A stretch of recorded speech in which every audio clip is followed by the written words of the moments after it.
오늘은 히브리서 12장 말씀을 읽었습니다. 히브리서는 우리가 잘 아는 것처럼 히브리인들에게 보낸 편지입니다. 그렇지만 이 히브리서를 누가 썼는지는 아무도 알 수 없습니다. 그래서 교부들은 이 히브리서의 저자는 하나님만 아신다, 그런 글을 남겼습니다. 그렇지만 이 히브리인들에게, 특별히 모세의 율법을 믿고 또 예수 그리스도를 아직 받아들이지 않는 그들에게 예수님을 믿고 구원받도록 예수 그리스도를 소개하는 편지가 히브리서입니다. 그래서 이 히브리서는 히브리인들에게 편지를 쓰면서 특별히 예수님이 얼마나 위대하시고 탁월하신 분인가 하는 것을 강조하고 비교해서 예수님의 우월성을 증명해주는 그런 책입니다. 먼저 1장, 2장은 천사와 예수님을 비교해서 천사보다 위대하신 탁월하신 예수님을 소개하고 있습니다. 3장에서는 모세보다 위대하신 그리스도, 모세는 특별히 하나님의 집에서 종으로 섬겼지만 예수님은 하나님의 아들로서 섬겼다 그랬습니다. 우리가 잘 아는 것처럼 예를 들어 아들이 5살이라도 종이 아무리 스펙이 좋은 명문대학을 나오는 사람이라도 아들이 중요한 거지 종이 중요하지는 않지요. 그래서 하나님께서는 한 사람 한 사람 아들이신 예수 그리스도, 그 안에서 구원받은 우리 모두를 사랑하시고 주님은 나를 사랑하사 나를 위하여 자기 자신을 버리신 것입니다. 그래서 히브리서는 모세보다 위대하신 예수 그리스도를 3장에서 소개하고 있습니다. 4장에 가면 여호수아와 예수님을 비교해서 여호수아는 가나안의 안식을 주었지만 예수님은 영원한 안식을 주시는 분이다 라고 예수님을 소개해요.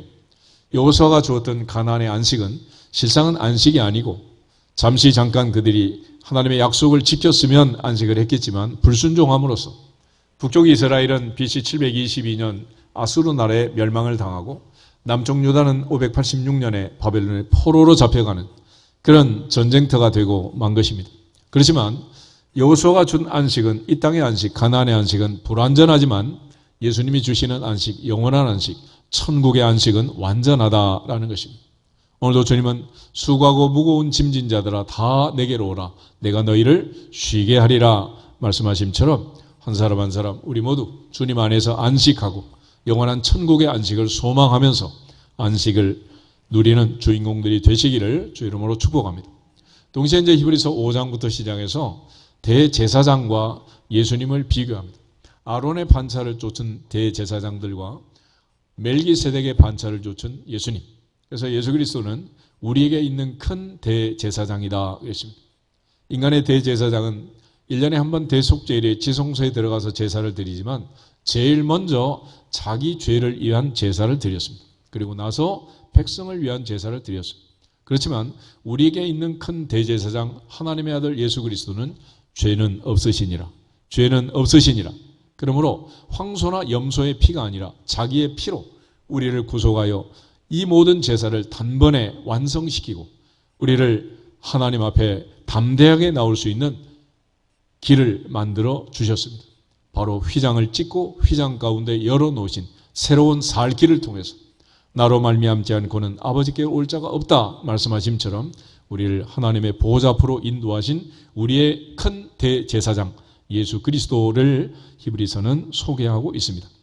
그리고 이제 히브리서 11장에서는 우리가 잘 아는 것처럼 믿음장, 믿음의 선진들을 소개하면서 한 사람 한 사람 그들이 믿음으로 살았던 이야기를 우리에게 증언해 주고, 이제 12장은 그러한 믿음의 증언에 따라서 결론적으로 우리가 어떻게 이 마지막 때를 살아야 할 것인가를 가르쳐 줍니다. 특별히 히브리서 기자는 우리의 신앙생활을 1세기의 마라톤에다 비유하고 있는데, 마라톤이라는 경주는 우리가 잘 아는 것처럼 42.195km를 달리는 경주, 인간의 체력의 한계를 뛰어넘는 그런 마라톤에다가 신앙생활을 비교해 주고 있습니다.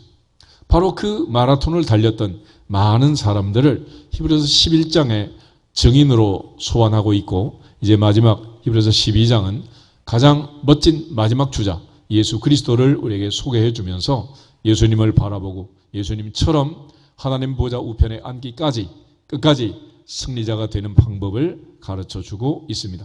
오늘 특별히 이제 히브리서 12장을 보면 우리에게 구름같이 둘러싼 허다한 증인들, 이 많은 증인들과 더불어 예수 그리스도께서 달려가신 그 달리기의 방법을 알려주고 있는데, 첫째는 모든 무거운 것과 얽매이기 쉬운 죄를 벗어버리라 그랬습니다. 마라톤의 가장 중요한 것은 최소복장으로 몸을 가볍게 하는 것입니다. 특별히 신앙생활은 우리를 얽어매는 이 무서운 죄를 벗어 던지는 것이 첫 번째다. 죄 문제를 해결하지 않고 하나님 앞에서 복을 받을 수 없고, 이 문제가 해결되지 않고 천국에 갈 자도 없습니다. 그러므로 예수님 오셔서 회개하라 천국이 가까이 왔느니라 해법을 제시해 준 것처럼 무거운 모든 것들, 얽매이기 쉬운 죄를 벗어버리는 달리기가 돼야 한다 그랬습니다. 두 번째는 인내로서 우리 앞에 당한 경주를 해라. 경기라는 것은 항상 자기와의 싸움이고 극기의 싸움 아니겠습니까? 결국 자기에게 지고 마는 거죠. 결국 한 사람이 유혹을 받는다면 자기 욕심에 끌려 미혹됨이고, 욕심이 잉태한 즉 죄를 낳고 죄가 장성한 즉 사망을 낳는 거지, 누구 때문에 라는 건 없는 거예요. 모두가 자기 때문에, 나 때문에지 남편 때문에, 아내 때문에, 아빠 때문에, 엄마 때문에 그런 건 없단 말이에요. 궁극적으로 하나님 앞에서 우리 모두가 다 이 인내를 하면, 참고 기다리면 다 지나가게 될 것입니다. 요즘 뉴스에 나오는 많은 사건들은 결국 참지 못하고 인내하지 못해서 생긴 사건들이 아니겠습니까?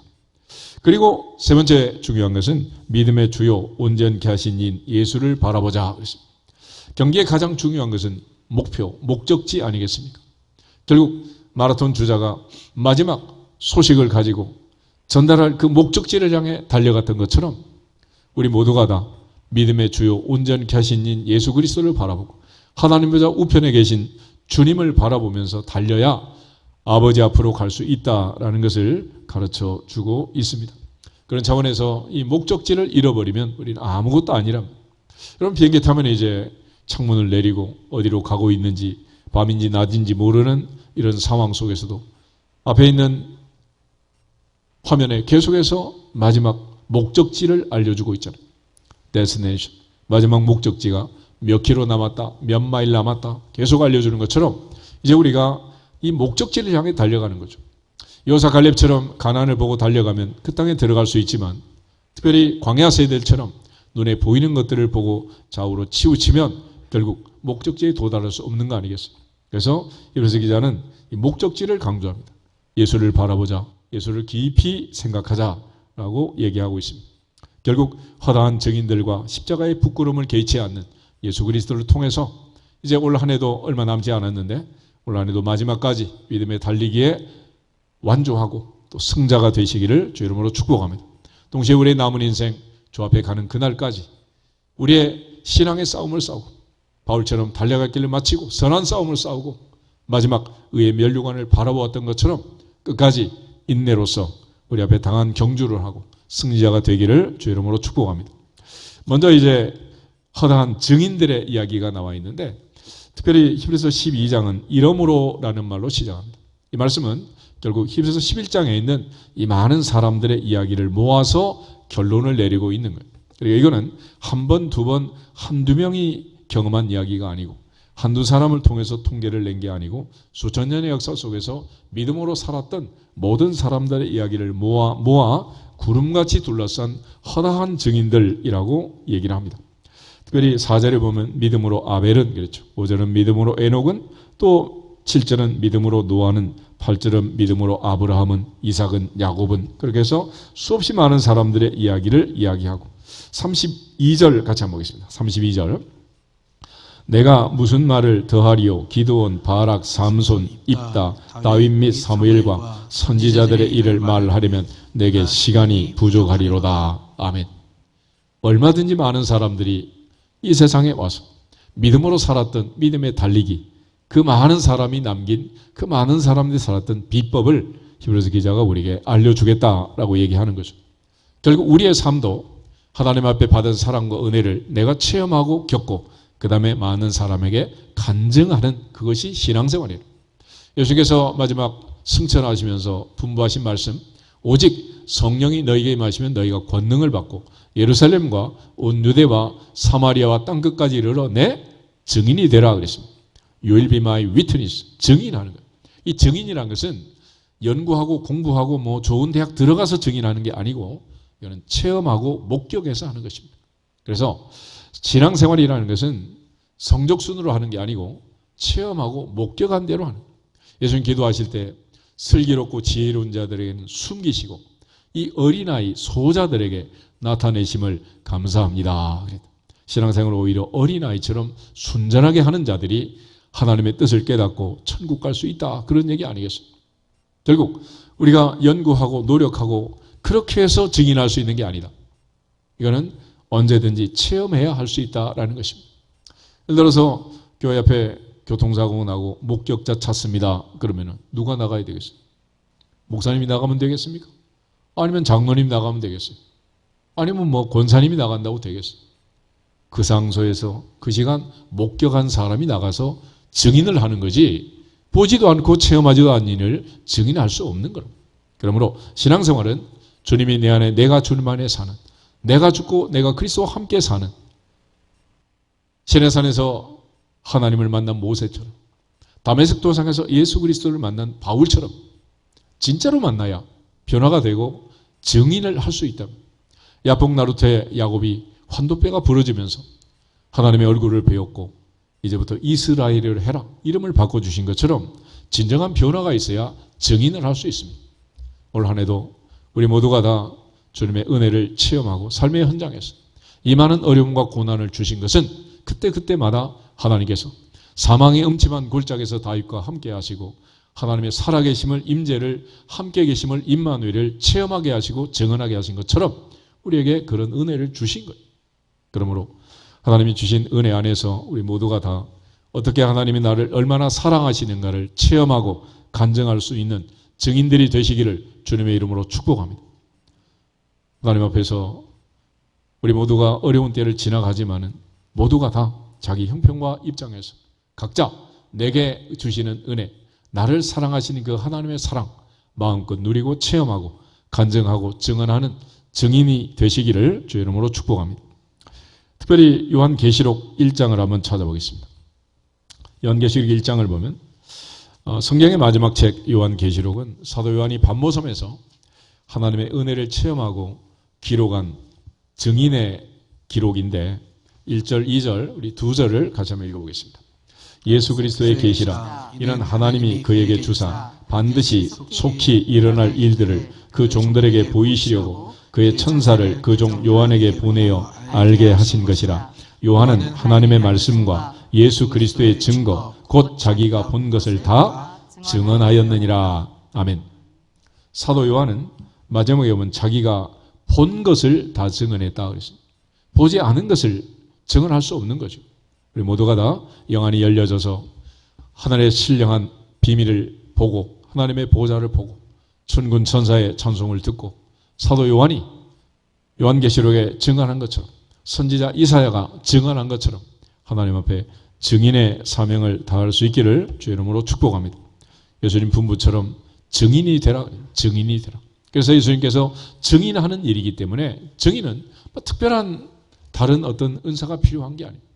갈릴리 어부들을 부르신 이유도 예루살렘의 사람들은 학문 없는 범인이라고 비난하고 천박한 세리와 창기들과 식사하신다고 수군거렸지만 예수님께서는 그들을 사랑하시고 부르신 이유가 그들이 은혜를 체험하고 그들이 증인 되라고 그런 은혜를 주신 거예요. 그러므로 하나님 앞에서 우리에게 주신 이 모든 은혜를 반드시 받아 누릴 뿐만 아니라 거저 받았으니 거저 주라 하신 말씀처럼 반드시 증인의 사명을 다하기를 축복합니다. 우리가 히스기야 왕을 잘 알지만은 그는 참으로 하나님께 기도하고 생명을 15년 연장시킨 기적 같은 은혜를 체험한 왕이었습니다. 그렇지만 바벨론의 사신들이 왔을 때 어떻게 병이 낫는가 찾아온 그들에게 그럼 하나님이 내 병 고쳐주셨다 한마디 하면 될 거를 그렇게 하지 않고 그는 어리석게도 성전의 금은보화 왕궁의 금은보화만 자랑하다가 후손이 그 모든 것을 빼앗기는 그런 어리석은 우를 범하고 말한 것입니다. 오늘 하나님 앞에서 받은 것을 받았다고 얘기하고 체험한 것을 체험하고 또 얘기할 수 있는 증인이 되기를 주의 이름으로 축복합니다. 우리가 특별히 교회 안에서 이 증인의 삶을 살고 교회 밖에서도 증인의 삶을 살아야 되는데 우리가 증인을 잘 못하는 이유는 내가 체험한 게 없고 내가 보고 들은 게 없어서 그런 거예요. 요즘 이제 아이들 시집 장가가고 권사님들 손자 보기 시작하는데 손자 있는 권사님 폰에는 뭐만 있어? 손자 손녀밖에 없더라고. 남편도 없고 애들도 없고 아무것도 없어. 사랑질 그만하라고 밥 사고 하라 그래도 밥 사고 하겠대. 왜 그러겠어요? 그렇지만 그게 앞으로 있을 상상으로 그렇게 한다면은 그게 말이 안 되는 거죠. 하나님 앞에서 우리 모두가 다 체험적으로 주님을 만나고 주님의 은혜를 체험하고 증언할 수 있기를 축복합니다. 그것이 주께서 우리를 부르신 일이고 수천 년 동안 믿음의 선진들이 달려간 길이에요. 아브라함은 4,000년 동안 증인을 하고 있고 다윗은 3,000년 동안 증인을 하고 있고 열조를 혈줄로 앓던 여인 맹인 거지 바디메오는 2000년 전에 기적을 체험하고 2000년 동안 증인하고 있는 거예요. 증인. 오늘 우리는 그러한 증인의 반열에서 하나님의 복음을 전해야 할 사명을 가지고 있는 것입니다. 그러한 증인들이 달려갔던 그 증인의 삶, 그 가장 중요한 비법을 오늘 히브리서가 얘기를 하고 있는 거예요. 첫 번째는 모든 무거운 것, 얽매이기 쉬운 죄를 벗어버리라 그랬습니다.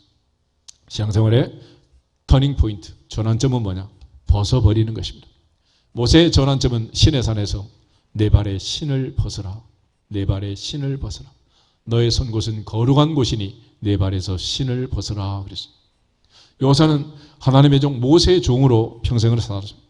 그러나 하나님이 이제 그를 부르실 때 모세 사후에 다시 모세와 똑같이 그에게 나타나셔서 내 발에 신을 벗어라. 신을 벗어라. 신을 벗어라. 하나님 이사야에게 나타나셔서 눈을 귀를 열어주시고 벗겨주신 것.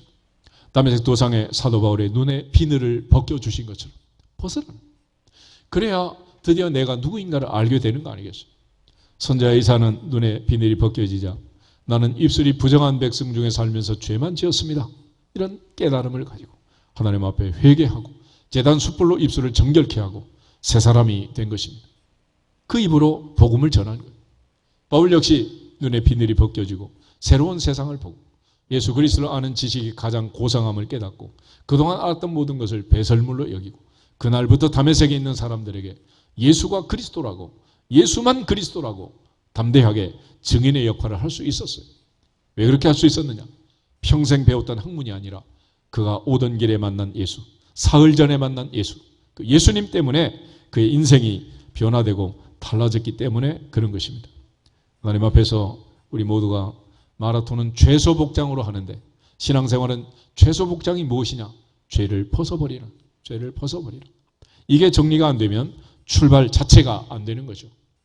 바리새인들 늘 주님 앞에 책망을 많이 받았는데 이유가 무엇이냐? 그들은 자기 의의를 주장했습니다. 나는 저 세리와 같지 아니함을 감사합니다. 나는 죄인이 아니라고 강변한 거예요. 그러나 요한 1서에 있는 말씀처럼 만약 우리가 범죄하지 아니하였다고 하면 하나님을 거짓말하는 자로 만드는 것이다 그랬잖아요. 하나님 앞에서 내 죄를 자백하고 자복하는 것.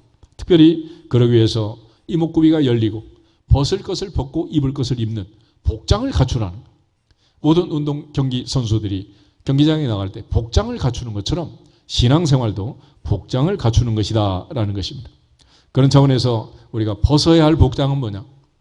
욕심이 잉태한 즉 죄를 낳고 죄가 장성한 즉 사망을 낳느니라 하신 말씀처럼 죄를 짓는 복장, 자꾸 죄 가운데로 이끌어가는 그런 복장을 벗어버려라. 그리고 하나님 앞에 의롭게 선한 싸움을 싸울 수 있는 하나님의 전신갑주로 무장하는 그런 복장을 입으라고 얘기를 합니다. 그런데 우리는 늘 그걸 깨닫지 못하는 거죠. 요즘에 이제 예비군 훈련할 때 애들이 신세대답게 여러 가지 이제 비대면도 하고 여튼 희한한 방법으로 훈련을 많이 하더고. 근데 예전엔 전부 다 훈련장에 가서 다 하루씩 하고 왔잖아요. 근데 놀랍게 계급장 떼고 어떤 직업에 무슨 일을 하는지 알 수 없도록 다 똑같은 예비군 모둠을 입혀놓으면 이 야비군복을 입는 순간부터 사람들이 다 똑같이 야비해지더라고. 쉬는 시간에 담장에 가서 일렬로 서가지고 쉬도 하고. 그거 왜 그러겠어요? 복장이 그렇게 많아요. 복장이. 내 복장이. 그래서 이 복장을 어떻게 입느냐 이게 굉장히 중요한 거죠. 뉴질랜드 갔더니 한국에서 이제 이민 올 때 가져온 옷들 사실은 입을 기회가 없거든요. 왜냐하면 서양 사람들 살아가는 그 스타일 자체가 이렇게 뭐 정장하고 이렇게 뭐 살지 않고 모두 다 반바지에 티셔츠 이렇게 가벼운 이런 복장을 하고 사는 경우가 태반이기 때문에 장사하고 비즈니스하고 이러는데 무슨 넥타이 메고 이럴 일이 뭐가 있겠어요. 그래서 목사님이 주일날 교회 올 때 신사숙녀가 돼가지고 양복도 입고 정장하고 오기 훈련을 해가지고 한국에 와서 이제 양복도 몇 벌씩 해가지고 그래가지고 전부 다 이제 정장을 입혀야 돼. 그러고 나서 이제 주일날 올 때 모두 다 이제 단정하게 그렇게 멋지게 하고 들어오니까 예배 분위기가 달라지는 거예요. 그리고 또 자기들도 이게 예배 드리면서 이게 자존감이 또 높아지고 이렇다는 거예요. 그러니까 우리가 항상 이 복장이 얼마나 중요한가 하는 거예요. 복장. 다 같이 이 복장에 대해서 사도 바울이 뭐라고 얘기했느냐 읽어보겠습니다. 로마서 13장을 한번 보시죠.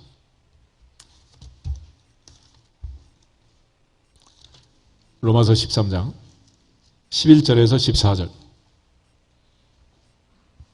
로마서 13장 11절부터 14절 같이 보겠습니다.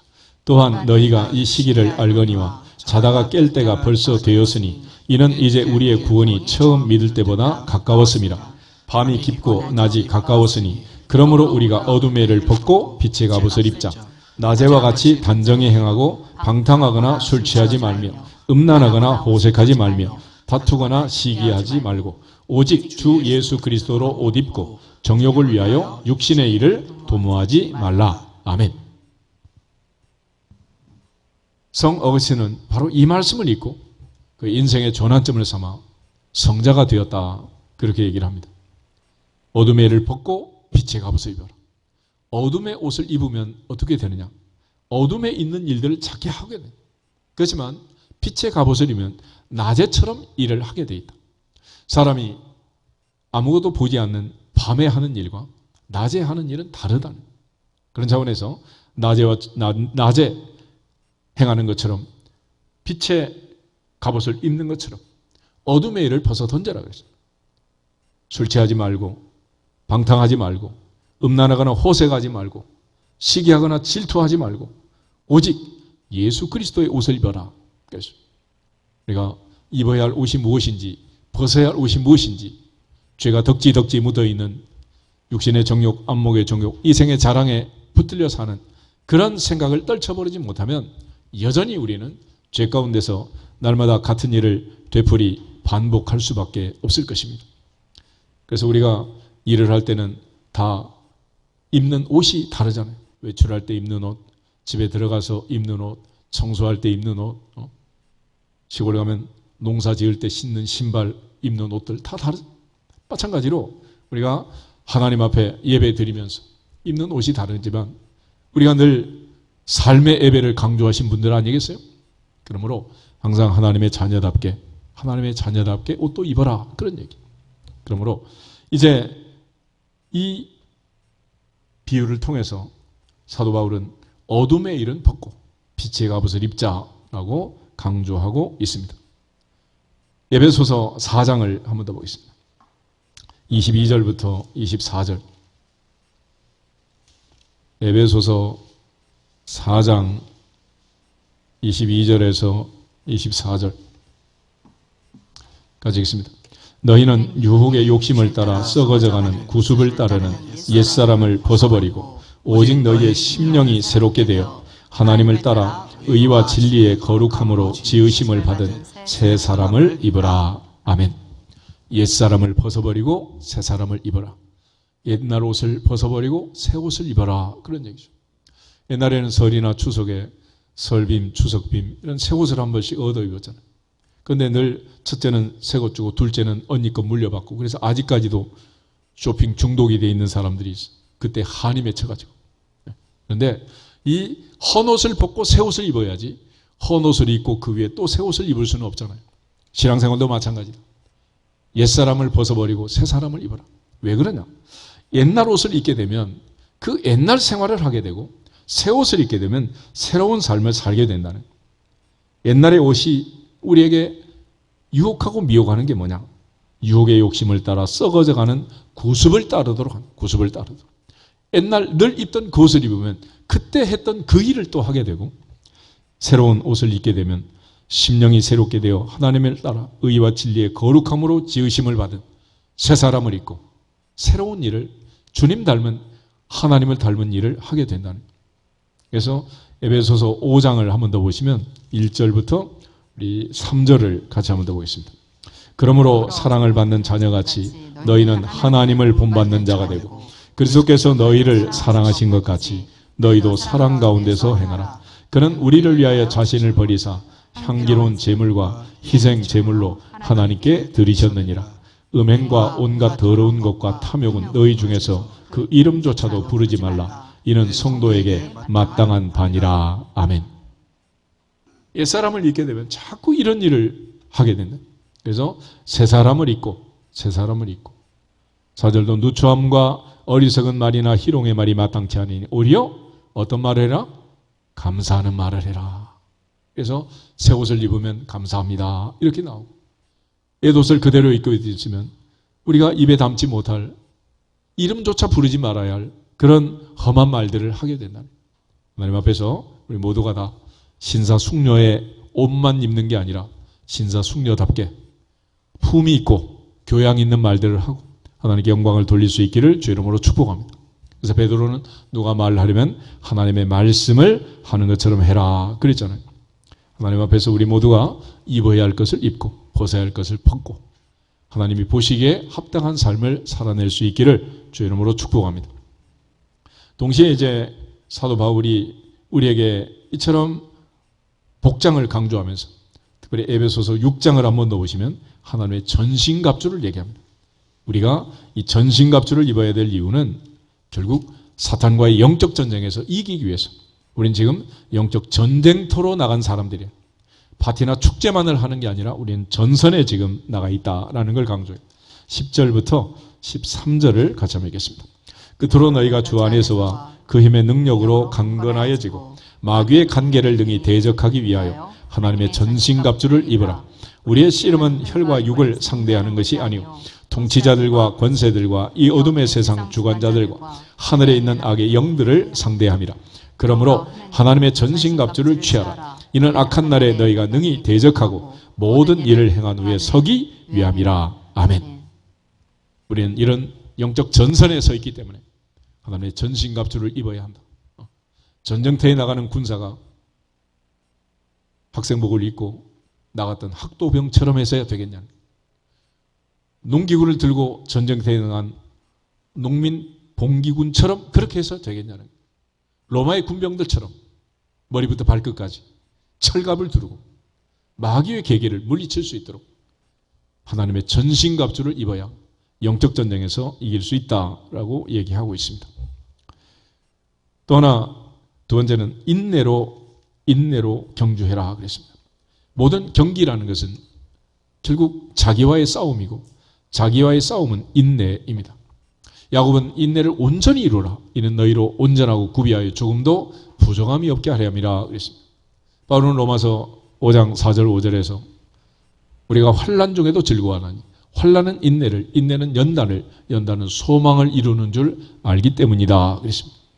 신앙생활의 가장 정점에 있는 것은 인내입니다. 예수님은 십자가의 부끄러움을 개의치 않고 인내하시고 참으셨다. 그렇게 참으신 분을 생각해라 그랬습니다. 우린 늘 조급하고 인내하지 못해서 너무 많은 실수를 저지르고 우를 범하고 있는 것이죠. 하나님 앞에서 성경은 인내를 정의할 때 고린도서 13장 사랑장의 첫 번째 정의가 사랑은 오래 참고 그래서 참고 그게 사랑이라. 그러므로 사랑하기 때문에 아들도 참고 딸도 참고 남편도 참고 아내도 참고 사는 거지. 우리가 사랑하지 않으면 참을 필요가 없는 거예요. 다시 볼 사람도 아닌데 뭐 때문에 참습니까? 누구는 뭐 한성질 안 해서 참겠어요. 하나님 앞에서 사랑으로 참으라. 사랑으로. 그래서 우리가 달려갈 이 길이 어떤 길이냐? 주님께서 자기 십자가를 지고 나를 쫓으라 라고 말씀하신 것처럼 주님이 십자가를 참으신 것처럼 자기 십자가를 참으라. 참아. 근데 요즘은 모두 다 참지 않는 세상이 되었죠. 옛날에는 우물에서 숭늉을 찾겠느냐 그랬지만 지금은 우물에서 숭늉이 나와야지 안 나오면 못 참는 거예요. 자판기에 누르면 당장에 뜨거운 물이 나오고 찬물이 나오고 얼음이 쏟아져야지. 얼음 나와야지. 얼음 안 나오면 냉수기도 아니다.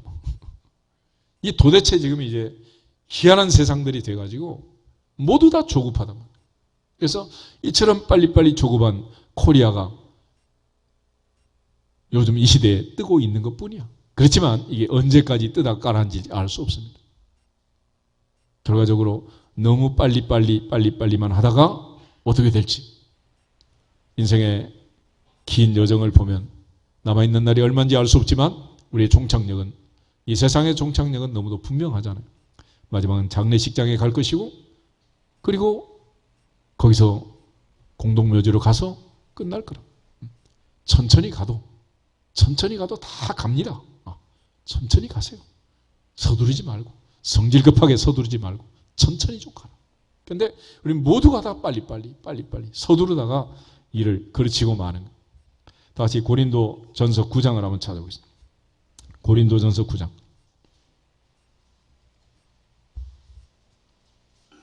24절부터 27절. 고린도전서 9장 24절 가져오겠습니다. 운동장에서 다름질하는 자들이 다 달릴지라도 오직 상을 받는 사람은 한 사람인 줄을 너희가 알지 못하느냐. 너희도 상을 받도록 이와 같이 다름질하라. 이기기를 다투는 자마다 모든 일에 절제하나니 그들은 썩을 승리자의 관을 얻고자 하되 우리는 썩지 아니할 것을 얻고자 하노라.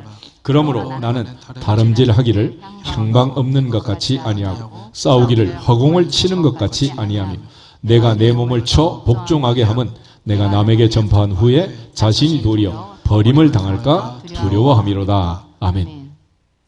바울은 여기서 다시 한번 달리기 얘기를 합니다. 많은 사람들이 달리기를 해서 금메달을 따고 월계수관을 쓰기 위해서 달려간다는 거예요. 상을 얻기 위해서. 그런데 그 상을 받기 위해서 세상에 썩어질 면류관, 월계수관을 쓰기 위해서도 이기기를 다투는 자마다 모든 일에 절제한다. 절제. 결국 절제 않는 선수가 우승을 할 수 없죠. 절제하지 않는 선수가 어느 분야의 경기든지 승리할 수 없고 이길 수 없단 말이에요. 팀플레이라든 개인 플레이라든 절제하는 것이 중요하지 않겠습니까? 결과적으로 가장 멋진 상을 받고 환호를 받는 선수는 자기 관리를 잘한 절제하는 사람이라고 할 것입니다. 그래서 성령의 열매 중에 마지막 열매를 절제라고 해요. 절제는 뭐냐? 셀프 컨트롤. 우리 셀프가 아니고 자기 스스로 자기를 절제해야 한다. 그래서 사도 바울은 27절에서 내가 내 몸을 쳐서 복종하게 한다. 내가 내 몸을 절제하고 내가 내 몸을 자중하게 하고 내가 내 몸을 다스려야 된다. 내 눈이 보는 것도 절제하고 내 귀가 듣는 것도 절제하고 내 입이 말하는 것도 좀 절제하고 내 손발이 움직이는 것도 좀 절제하고 그래서 절제하라. 그래서 부모를 향해서 아이들과 좋은 관계를 가지려면 애들의 인생에 참견하지 말고 참관만 해라 그러잖아요. 근데 우리는 사사건건 참견을 하는 거죠. 그러니 뭐 애들이 엄마 좋다 아빠 좋다 이런 사람이 누가 있냔 말이에요. 하나님께서도 우리에게 이 달리기를 시켜놓고 하나님 끝까지 우리를 참관하시는 거예요. 결국 하나님께서 우리에게 주시는 이 인생길에 내가 얼마나 절제하느냐 절제하지 못하느냐에 따라서 달라진다. 얼만큼 인내하느냐 인내하지 못하느냐에 따라서 결과가 너무도 하늘과 땅처럼 다르다. 그래서 너희의 인내로 너희 영혼을 얻으리라 그랬습니다. 여호수아 갈렙은 인내했기 때문에 가나안의 주인공이 되었습니다. 광야 세대는 인내하지 못했기 때문에 광야에서 엎드러져 죽고 만 거예요. 결과적으로 인내를 온전히 이루는 것 이것이야말로 경기에 있어서도 승리자가 되는 비결이지만 영적 경기, 영적 마라톤, 신앙생활에 있어서도 가장 중요한 것은 인내, 절제라고 할 것입니다. 하나님 앞에서 우리 모두가 다 예수 그리스도를 바라보면서 주님께서 참으시고 인내하신 것처럼 예수님을 깊이 생각하고 주님 닮아갈 수 있기를 주 이름으로 축복합니다. 우리 고린도전서 11장을 한 번 더 찾아보겠습니다. 오늘 11장을 보면 사도 바울 역시 우리의 가장 중요한 모델은 예수님이라고 얘기를 해요. 히브리서 기자가 믿음의 주요 온전케 하신 예수님 바라보자. 마지막으로 이제 얘기하는데 바울 역시 그렇습니다. 11장 1절 내가 그리스도를 본받는 자가 된 것 같이 너희는 나를 본받는 자가 되라. 아멘. 바울이 말하는 것은 나를 본받는 자가 되라 하는 것입니까? 아니면 그리스도를 본받는 자가 되라는 것이요? 그리스도를 본받으라. 왜냐하면 그리스도는 안 보이니까. 내가 그리스도를 본받는 자처럼 살고 있는 나를 보면서 그리스도를 본받아라. 이게 사도 바울이 우리에게 권면하는 내용이에요. 결과적으로 히브리서 기자도 이러한 많은 사람들이 있지만은 그들이 목표를 두고 달려간 목표 지점은 바로 예수 그리스도였다. 주님이 친히 오셔서 우리에게 모범을 보여주셨고 이제 우리도 많은 증인들의 달리기처럼 이제 예수님께서 마지막 달리기 하신 것처럼 인내로서 우리 앞에 당한 경주를 하고 마지막 목표 지점을 놓쳐버리면 안 된다. 그래서 우리가 잘 아는 것처럼 예수님 물 위로 걸어오실 때 베드로가 깜짝 놀랍니다. 유령인가 하고 놀랐어요. 그러다 나다 놀라지 말라. 그래서 베드로가 용감하게 주님이라면 나를 명하여 물 위로 걸어오라 하소서 그랬잖아요. 예수님께서 오라. 그러니까 놀랍게 베드로가 물 위를 걷기 시작했습니다. 그러다가 마침내 자연스럽게 주님을 놓쳐버리고 바람과 풍랑을 보고 물 위로 걷던 베드로가 빠져들어가기 시작합니다. 초점을 놓쳐버리면 베드로가 겪었던 그 풍랑 가운데 함몰되고 말 것입니다. 우리가 중요한 것은 이 중요한 목적지를 상실하면 안 된답니다. 그런데 우리는 이 목적지를 상실해버리고 결과적으로는 이상한 것들만 붙들고 엉뚱한 결론을 내리고 마는 거예요. 그 옛날부터 애들이 학교 갈 때 학교를 가야 되는데 옆에 참새 방앗간이 얼마나 많아. 여기 기웃 저기 기웃 하다 보면 결국은 못 가는 거 아니겠어요. 장에 가서 사올 물건을 적어서 가라 그러잖아. 그래서 그래야 그걸 사올 텐데 가다 보면 이것도 보이고 저것도 보이고 사다 보면 결국은 살 거는 못 사고 사지 않아도 될 것만 잔뜩 사는 이게 우리의 인생이 이런 거예요. 인생. 그러니까 목적지를 잊어버리면 내 목적을 상실하면 그렇게 된단 말이에요. 하나님 앞에서 우리의 목표가 무엇인가? 예수님께서 말씀하심처럼 내가 곧 길이요 진리요 생명이니 나로 말미암지 않고는 아버지께로 올 자가 없느니라. 우리의 목표는 누구한테 가는 거다? 아버지한테 가는 아버지께. 그래서 우리가 아버지께 가는 데 있어서 우리의 길잡이가 뭐냐? 시편 119편 105절에는 주의 말씀이 내 발의 등이요 내 길의 빛입니다. 그래서 말씀의 본체이신 그분이 오셔서 내가 곧 길이요 진리요 생명이니 나로 말미암지 않고는 아버지께로 올 자가 없다. 우리 인생의 내비게이션을 가지고 전부 다 운전을 하죠. 그렇지만 영원한 아버지 집으로 가는 내비게이션은 하나님의 말씀이고 예수 그리스도가 우리의 내비게이션이야. 그래서 바울은 나는 그리스도를 보고 달려간다. 표대를 향해 달려간다. 그 표대를 놓쳐버리면 안 된다. 주 예수께 붙잡으면 그것을 잡으려고 나는 달려간다.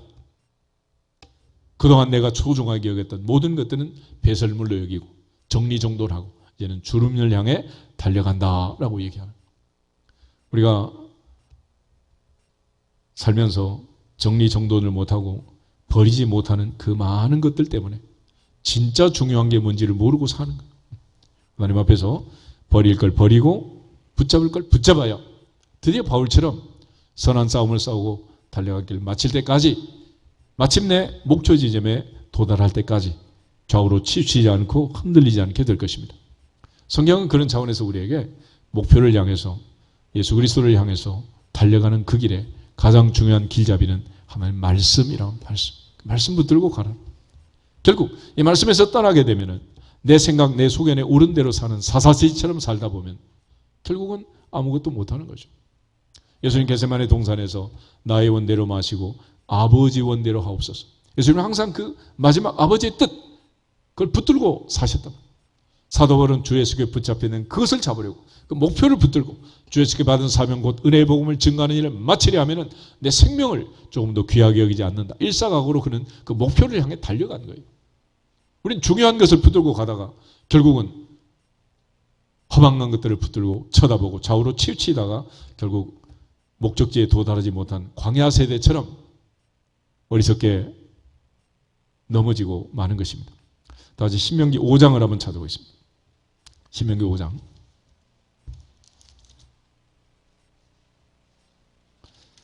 32절 33절 신명기 5장은 모세가 신세대에게 주는 십계명의 말씀이 기록되어 있습니다. 십계명의 말씀을 주고 모세가 마지막으로 이제 결론을 내린 부분인데 32절 그런즉 너희 하나님 여호와께서 너희에게 명령하신 대로 너희는 삼가 행하여 좌로나 우로나 치우치지 말고 너희 하나님 여호와께서 너희에게 명령하신 모든 도를 행하라. 그리하면 너희가 살 것이요 복이 너희에게 있을 것이며 너희가 차지한 땅에서 너희의 날이 길리라. 아멘. 가나안 땅에 들어가서 잘 되고 복을 받고 장수하는 비결은 뭐냐? 하나님의 말씀대로 사는 거다. 오른쪽 왼쪽으로 치우치지 않고 오직 말씀을 따라 사는 거다라고 강조해 줍니다. 신명기 28장을 한번 더 보시면 모세는 축복과 저주의 말씀을 주죠. 순종하는 자에게는 청종하는 자에게는 들어가도 나가도 복을 받지만 불순종하면 들어가도 나가도 저주를 받는다 그랬습니다. 이처럼 순종하는 자가 복을 받는 비결이 무엇이냐? 13절, 14절 두 절을 같이 한번 보겠습니다. 신명기 28장 13절 여호와께서 너를 머리가 되고 꼬리가 되지 않게 하시며 위에만 있고 아래에 있지 않게 하시리니 오직 너는 내가 오늘 내게 명령하는 내 하나님 여호와의 명령을 듣고 지켜 행하며 내가 오늘 너희에게 명령하는 그 말씀을 떠나 좌로나 우로나 치우치지 아니하고 다른 신을 따라 섬기지 아니하면 이와 같으리라. 아멘. 길을 가는데 오른쪽 왼쪽 치우치지 말라. 자꾸 치우치다가 결국은 사고가 나오는 거죠. 기우뚱기우뚱하다가 넘어지게 된다. 그래서 신앙생활도 마찬가지로 오직 하나님 말씀만을 따라가야지 이쪽도 저쪽도 살짝 이러다 보면 넘어지고 마는.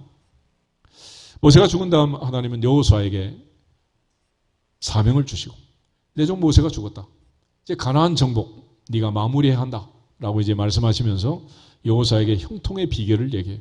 어떻게 해야 그 땅에 들어가서 형통하고 정복하고 주인공이 되어 살 수 있는가? 여호수아 1장 7절에서 9절을 한번 더 보겠습니다. 여호수아 1장 7절에서 9절.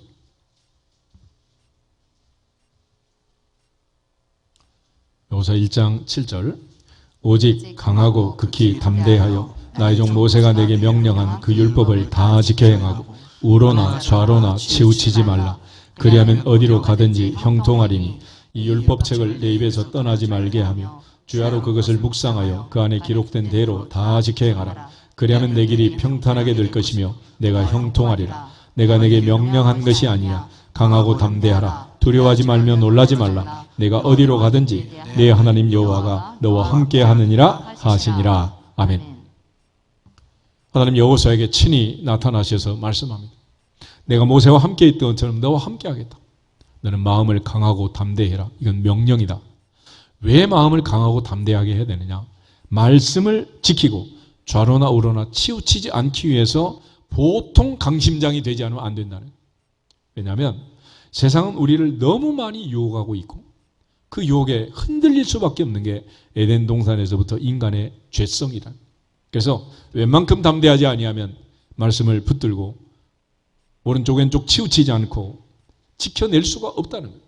그런 차원에서 하나님은 여호수아에게 그 명령을 떠나 오른쪽 왼쪽 치우치지 말고 그 가운데 기록된 대로 다 지켜 행하라. 그리하면 어디로 가든지 무엇을 하든지 형통하리라. 형통하리라. 그래서 이 말씀이신 그분이 오셔가지고 태초에 말씀이 계시냐 그 말씀이 하나님과 함께 계시니 그 말씀은 곧 하나님이시니라. 그분이 오죽 답답하면 말씀이 사람이 돼가지고 우리에게 오셨겠어요. 그리고 말씀을 하십니다. 내가 곧 길이요 진리요 생명이니 나로 말미암지 않고는 아버지께로 올 자가 없다. 주님 가신 길 십자가의 길. 그 길을 사도 바울이 깨닫고 내가 그리스도를 본받는 자 된 것처럼 너희는 나를 본받는 자가 되라 말씀하시는 거예요. 오늘 주님이 말씀하신 그 길, 그 길에서 벗어나지 않기를 주의 이름으로 축복합니다. 여호수아는 한평생 그 길을 따라서 마지막 인생을 마무리하는 고별 설교를 하면서 역시 살아보니 이것 외에 길이 없더라 라는 마지막 결론을 내려요. 여호수아 23장을 한번 찾아보겠습니다.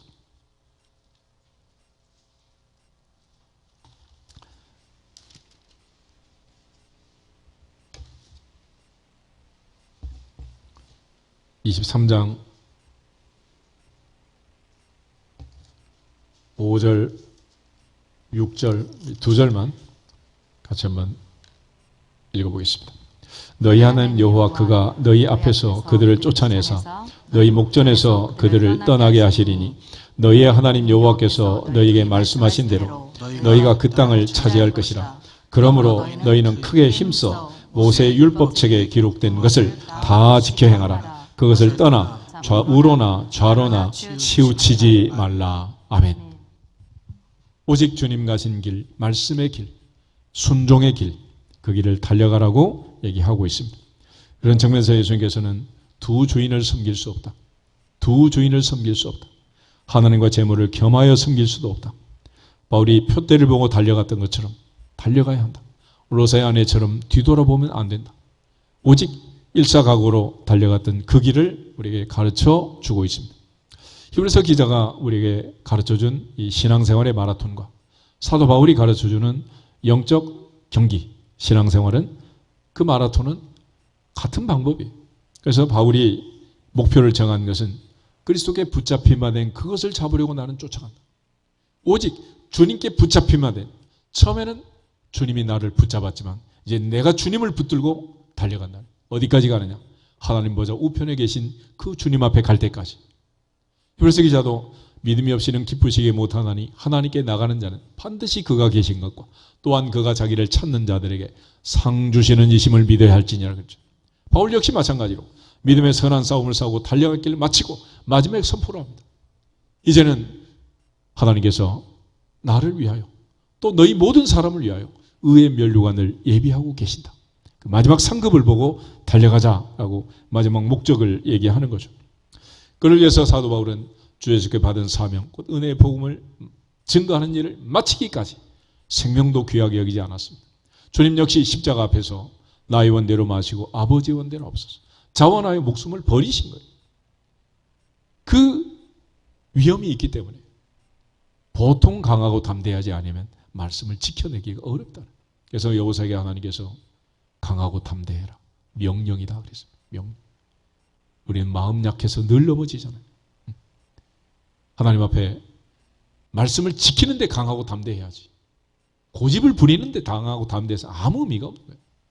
하나님 앞에서 순종하는데 담대하고 말씀을 지키는데 담대하고 하나님의 명령 따라 복을 받기 위해서 끝까지 전능자를 믿고 의지하는데 담대하시기를 주 이름으로 축복합니다. 궁극적으로 우리에게 부탁하는 말씀은 예수님께서는 증인이 되라 그랬습니다. 바울은 우리에게 뭐라고 했습니까? 말씀을 따라 때를 얻든지 못 얻든지 복음을 전해라 그랬잖아요.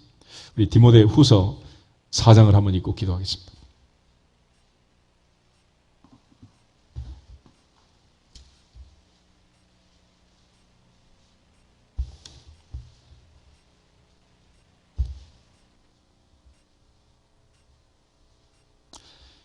(1절에서) 5절 말씀 가지겠습니다. 하나님 앞과 살아있는 자와 죽은 자를 심판하실 그리스도 예수 앞에서 그가 나타나실 것과 그의 나라를 두고 엄히 명하노니 너는 말씀을 전파하라. 때를 얻든지 못 얻든지 항상 힘쓰라. 범사의 오래 참음과 가르침으로 경책하며 경계하며 권하라. 때가 이르리니 사람이 바른 교훈을 받지 아니하며 귀가 가려워서 자기의 사욕을 따를 스승을 많이 두고 또 그 귀를 진리에서 돌이켜 허탄한 이야기를 따르리라. 그러나 너는 모든 일에 신중하여 고난을 받으며 전도자의 일을 하며 네 직무를 다하라. 아멘. 바울은 특별히 디모데에게 마지막 분부를 하고 있습니다. 모세 사후에 마치 하나님이 여호수아에게 말씀하신 것처럼 우리 모두 강하고 담대하게 하나님의 말씀을 지켜낼 수 있기를 주 이름으로 축복합니다. 많은 사람들이 사리사욕에 세상의 소리에 귀를 기울이고 세상의 원리를 따라 살기를 원하지만은 우리 모두가 다 그런 허탄한 데서 벗어나서 모든 일에 신중하고 고난을 받으며 전도자의 일을 하며 내 직무를 다하라. 특별히 하나님 나라의 일을 하는 데는 고난을 받는다 그래요. 고난. 이 고난이 있는 거예요. 고난 없는 길이 어디 있겠습니까? 그러므로 하나님께서 고난을 주신 이유를 다시 한번 생각하고 시편 기자처럼 고난 당한 것이 내게 유익이라. 내게 유익이라. 할렐루야. 어렵고 힘든 때를 살고 있지만은 이 모든 것이 합력하여 선을 이룰 줄 믿고 하나님께만 영광을 돌리며 한 해를 잘 마무리하고 예수님만 바라보고 달려갈 수 있기를 주 이름으로 축복합니다. 좌우로 치추지 말고 눈 돌리지 말고 오직 주님께 고정해라. 그래서 영어로 보면 Fix your eyes on Jesus Christ. 예수 그리스도께 못질을 하라. 못질. 눈 돌아가지 않도록 눈동자를 아예 주님께 못질하고 살아라. 그런 얘기. 고정시키고 우리 모두 다시 한번 올 한 해도 주님 바라보고 마무리하고 저 앞에 가는 날까지 주님만 바라볼 수 있기를 주 이름으로 축복합니다. 다 같이 주 예수 그리스도의 이름으로 주님만 바라볼지어다 선포하고 기도하겠습니다. 주 예수 그리스도의 이름으로 주님만 바라